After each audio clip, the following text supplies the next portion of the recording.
Okay, this one is quite dense. We're going to be going over the mechanisms of RNA interference and how it was discovered.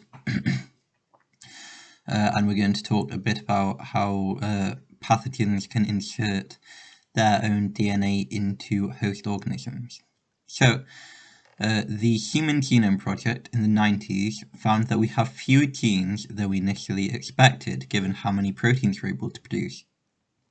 But just a continuation of the last one, where we talked about alternative exon splicing and exon shuffling, we should remember that a single gene can code for multiple protein isoforms, all from the same gene family.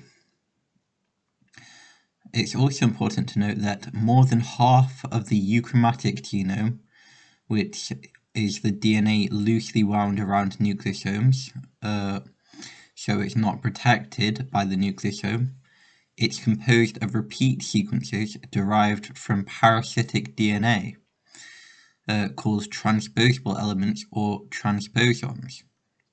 And that's quite crazy to think about. Over half of this DNA that isn't being protected by the nucleosome in its wound form is actually parasitic DNA that has been incorporated into our genome. So, RNA interference, discovered by David Balcombe. So David Balcombe was trying to give petunias, shown at the top right, a deeper colour by overexpressing the chalcone synthase gene, responsible for the flower's pigment. So if you look at the image on the top right, the right image is a normal petunia with the normal amount of chalcone synthase expression, and then left is the one produced by Balcombe in this experiment. He hypothesized that overexpression of this gene would produce a deeper color, because obviously more pigment, more a deeper color. But it did not, as you can see from the image on the top right. The one that he edited has these white stripes on it, where the pigment is not being produced, and so the gene can be said to have been switched off in these regions.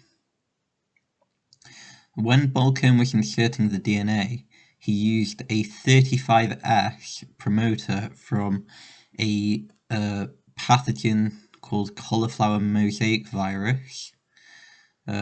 We use this a lot in genetic engineering. I've used it myself.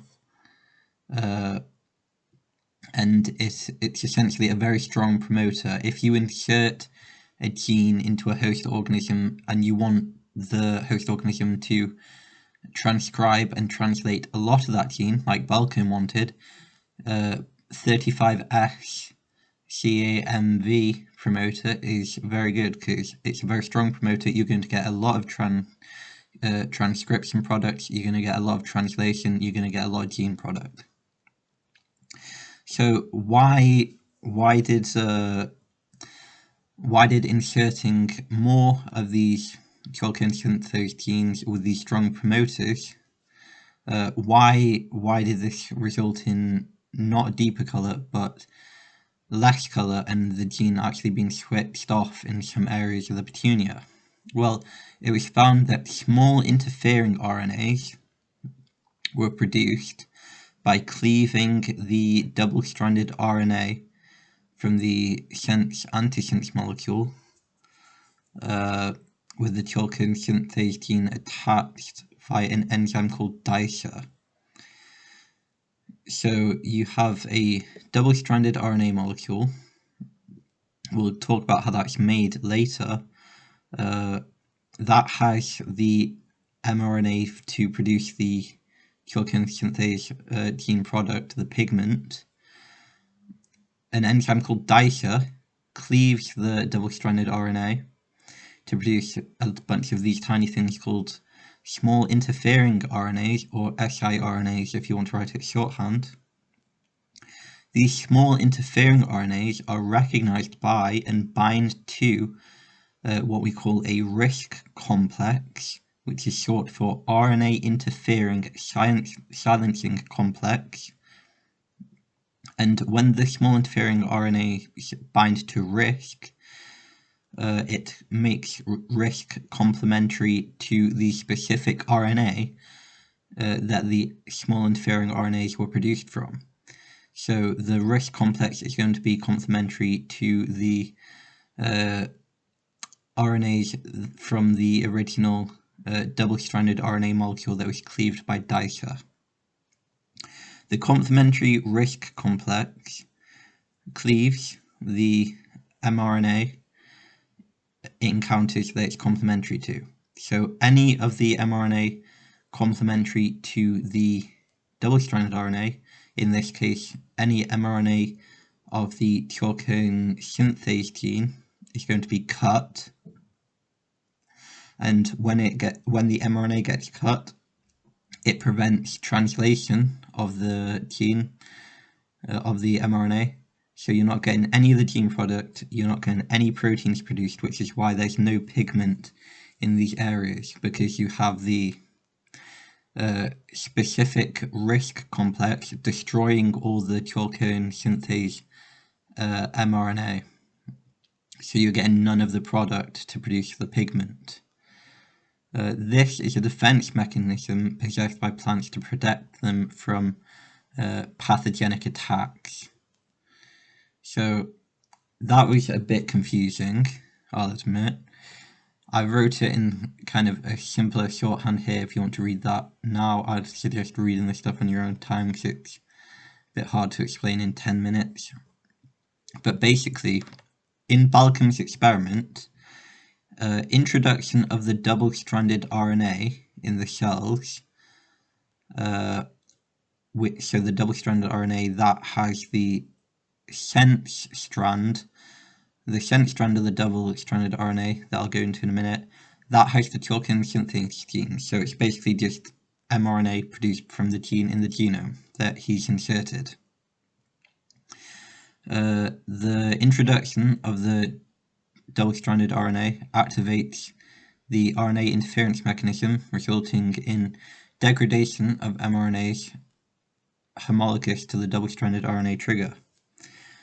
The double-stranded RNA trigger is recognized by Dicer, RNase-3, and cleaved into the small interfering RNAs. The small interfering RNAs are then incorporated into RISC, making it specific to the mRNA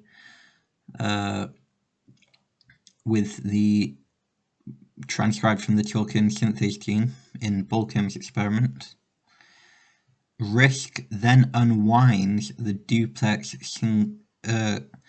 small interfering RNAs, and the antisense small interfering RNA strand guides RISC to the homologous RNAs.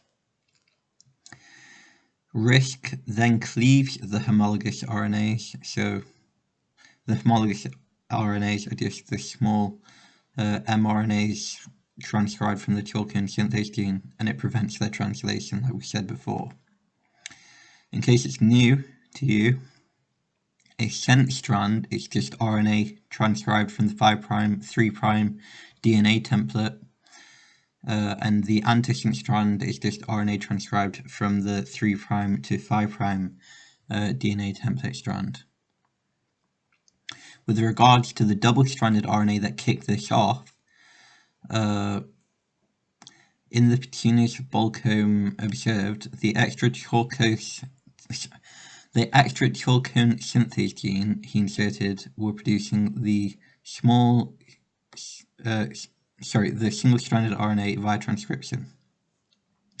The abnormally large amount of these chalcone synthase mRNA molecules were detected by the petunia by its defense mechanism, and the petunia responded by activating an RNA-dependent RNA polymerase, which would bind to these mRNA sense strands to produce an antisense strand. Together, these sense and antisense strands produce the double-stranded RNA, which were then recognized by Dicer, cleaved to produce the small interfering RNAs. The small interfering RNAs formed complexes with RISC, and RISC cleaved the other mRNAs, preventing translation